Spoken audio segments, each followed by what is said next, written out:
ওম শান্তি সুপ্রভাত। পরমপিতা পরমাত্মা বলেছেন যে এখন অনেক আত্মাই খুব দুঃখী এবং অজ্ঞানী। তাদেরকে আমাদের বাবার পরিচয় দিয়ে তাদের প্রতি উপকার করতে হবে, তাদের খুশিতে আনতে হবে এবং তাদেরকে চোখ খুলে দিতে হবে।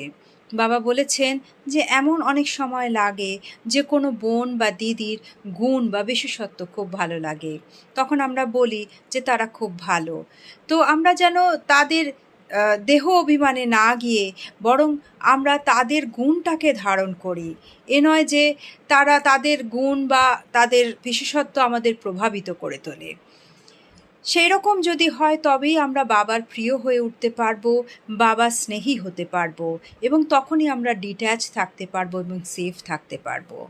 বাবা বলেছেন সাইলেন্সের শক্তিতে যদি আমরা ইমার্জ করি তাহলেই আমরা আমাদের সেবা স্পিড বেড়ে যাবে।